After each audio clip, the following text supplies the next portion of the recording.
এবার বয়কট হচ্ছে Oppo, Vivo,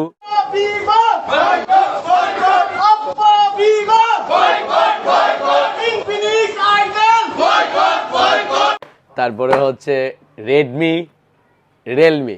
আচ্ছা, এখন তো ওই দিন গতকালকে আমি রাত্রে ভিডিও দিয়েছিলাম ইনফিনিক্স বয়কট, টেকনো বয়কট, তারপর হচ্ছে আইটেল বয়কট।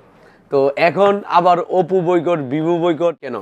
আসলে এটার কারণটা হচ্ছে বর্তমানে যেই একটা আন্দোলন চলতেছে ঢাকাতে, যমুনা ফিউচার পার্ক এবং বসুন্ধরাতে। এটা হচ্ছে অফিসিয়াল এবং আনঅফিসিয়াল প্রোডাক্ট সম্বন্ধে। তারা চাচ্ছে হচ্ছে আনঅফিসিয়াল স্মার্টফোন আইনা বিক্রি করার জন্য, আর আরেক শ্রেণীর লোক চাচ্ছে যেমন আমরা অফিসিয়াল স্মার্টফোন বিক্রি করে থাকি এবং অফিসিয়াল স্মার্টফোনের পক্ষে। তবে আমি একটা জিনিস বলবো যে আন্দোলনটা আসলে এইভাবে না কইরা আমাদের উচিত হচ্ছে, যেমন ধরেন একটা একই স্মার্টফোন আমরা যদি আমাদের পার্শ্ববর্তী দেশের মধ্যে ধরেন একটা ফোনের দাম যদি হয়, যেমন এটাই আমি বুঝাই, এটার দাম যদি ধরেন একটা কথার কথা আমাদের অফিসিয়াল প্রাইস কিন্তু 29,999 টাকা। আবার এই ফোনটাই কিন্তু ধরেন দেশের বাইরে থেকে বা আশেপাশের দেশ থেকে আনলে কিন্তু 5-7 হাজার টাকা কম পাওয়া যাইতেছে। তাই আমাদের দেশে কেন বেশি হচ্ছে? বেশি হওয়ার কারণ হচ্ছে সরকারের ট্যাক্স প্রায় 55 থেকে 57% ট্যাক্স নিচ্ছে। তো আমি বলবো আসলে আন্দোলনটা এইভাবে না করে আমরা এইভাবে করতে পারি যে অফিসিয়াল প্রোডাক্টে ট্যাক্স যেন সরকার যেন ব্যাড ট্যাক্স যেন কমাই দেয়, এতে গ্রাহকের জন্য সুবিধা হবে আর কি। আমি চাই যে সরকার রাজস্ব পাক, অফিসিয়াল স্মার্টফোন বিক্রি হোক দেশে। আমি আনঅফিসিয়ালের মানে পক্ষে না, কারণ এই যে বাইরে যে আন্দোলন করতেছে, আমি উচিত ছিল আমি একজন মোবাইল ব্যবসায়িক হিসাবে তাদের পক্ষে আন্দোলন করা, কিন্তু আমি এটার পক্ষে না এর জন্য কারণ ওনারা আনঅফিসিয়াল স্মার্টফোন চোরাই পথে আইনা বিক্রি করতে চাইতেছে। আমি এটার পক্ষে না, কারণ এত হচ্ছে সরকার রাজস্ব হারাচ্ছে। আমরা বরঞ্চ এটা আন্দোলন করতে পারি যে সরকার যেন ট্যাক্স এবং ব্যাট যেন কমাই দেয়, এতে সবার জন্য সুবিধা হয়। আমি কিন্তু এটার পক্ষে।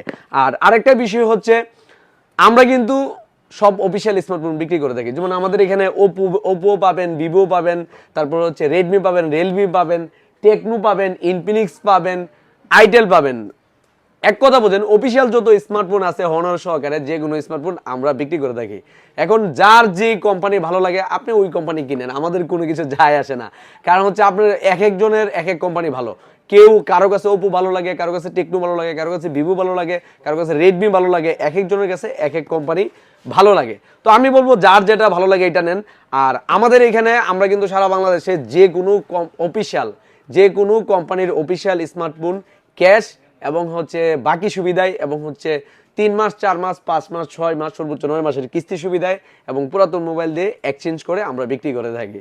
আমরা আসলে ভাই কোন ফোন ভালো কোন ফোন খারাপ এটা নিয়ে আমার দ্বন্দ্ব নাই, এবং আনঅফিসিয়াল কে বিক্রি করলো অফিসিয়াল কে বিক্রি করলো এটাও আমার কিছু যায় আসে না। কিন্তু আমি হচ্ছে অফিসিয়ালের পক্ষে, কারণ অফিসিয়াল স্মার্টফোন বিক্রি করলে অনেক সুযোগ সুবিধা পাওয়া যায়, ওয়ারেন্টি গ্যারান্টি পাওয়া যায়, আরও অনেক কিছু সুযোগ সুবিধা আছে। আমি মনে করি অফিসিয়াল স্মার্টফোন বেস্ট। এবং হচ্ছে আমি এটাই বলবো যে সরকার যেন আরেকটু যদি ট্যাক্স এবং ব্যাট কমায় যায়, আমি আবারও বলতেছি এটা সবার জন্য সুবিধা হয়। কারণ আমাদের দেশে দেখা গেছে তখন একটা প্রোডাক্টের মূল্য অন্যান্য দেশের থেকে আর এটা আনতে হবে না, আমাদের বাংলাদেশে এটা কম পাওয়া যাবে। তো মূল বিষয় হচ্ছে এটা। অনেকে বাইরে মনে করতেছেন যে না আমরা এককভাবে ইনফিনিক্স বিক্রি করতেছি, টেকনো বিক্রি করতেছি, কেউ বলতেছে ভিভো বিক্রি করতেছি, ওপো বিক্রি করতেছি, এরকমটা না। আমাদের এখানে আসলে আপনি যে কোনো কোম্পানির স্মার্টফোন নিতে পারবেন। যেমন অনেক সময় তো আমরা আনঅফিসিয়াল অনেক সময় আমি বিক্রি করা লাগে, অনেক ভাই আয়সা যখন বলে যে ভাই আমার এই মডেলটা লাগবে আনঅফিসিয়াল আমি নিমু, তখন কিন্তু দেখা গেছে কি আমি না দিয়ে পারি না, দেখা গেছে কি আমি আরেক জায়গা থেকে আইনা হইলো ওই বাইরে স্মার্টফোনটা দিতে হয়। তো আসলে যার যে কোম্পানি ভালো লাগে, যার যে মানে যেভাবে বিজনেস করতে চায় এভাবে বিজনেস করুক, আমার কিছু যায় আসে না। তবে আমি অফিসিয়ালের পক্ষে, আমি আনঅফিসিয়ালের পক্ষে না। আমি চাই সরকার রাজস্ব পাক এবং হচ্ছে অফিসিয়ালিভাবে স্মার্টফোন দেশে বিক্রি হোক। তবে আমি চাই যেন ট্যাক্স এবং ব্যাট যেন কমাই দেওয়া হোক।